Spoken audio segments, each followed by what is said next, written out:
থানাগুলো খালি পড়ে আছে, সেখানে লুটপাট হচ্ছে।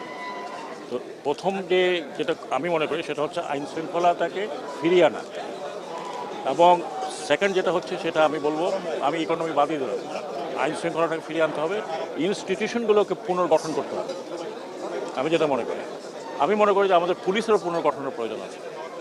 এই পুলিশ, এই স্ট্রাকচার, এই পলিটিক্যাল পার্টির খপ্পর এর থেকে বের করতে হবে, নাহলে আমাদের এই পুলিশ এফিসিয়েন্ট হবে না। স্যার, রাজনৈতিক দলগুলো অনতিবিলম্বে নির্বাচনের আশা করছে। তারা বলছে যে তারা তো, রাজনৈতিক দলগুলো তো নির্বাচনের জন্যই আসছে, নির্বাচন না করে তো তারা পাওয়ার যেতে পারবে না। কারণ আমি ওই দিনও বাইরে থেকে বলেছি, এখন তো দায়িত্ব নিয়ে বলছি, রাজনৈতিক দলগুলোকে চিন্তা করতে হবে, এই রেভলিউশন তাদের দ্বারা আনিত নয়। এই রেভলিউশন আমাদের ইয়াং জেনারেশন বুকের রক্ত দিয়ে এনেছে, তো রক্তটা শুকাতে দেন, ইনস্টিটিউশনগুলো গড়ে তুলতে দেন।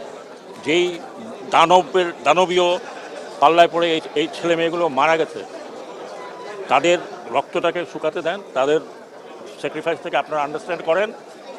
তারপরে আমি মনে করি ইনস্টিটিউশন চেঞ্জ করতে হবে, এই ব্যবস্থা দিয়ে চলবে না। পলিটিক্যাল পার্টিকে নিজেকে চেঞ্জ করতে হবে। আমি মনে করি, এটা আমার ব্যক্তিগত মতামত, অ্যাজ এ নাগরিক হিসাবে আমি মনে করি এগুলো করা অত্যন্ত জরুরি, এবং এটা করা ছাড়া এই রাষ্ট্র মেরামত হবে না। আমি এই জন্য বলছি যে আমার বিগত এক্সপেরিয়েন্স, যে দলগুলোর সাথে আমার সম্পর্ক যখন আমি ইলেকশন কমিশন ছিলাম, আমি এটাই মনে করি চ্যালেঞ্জ অনেক কিছু আছে, ইকোনমিক চ্যালেঞ্জ আছে।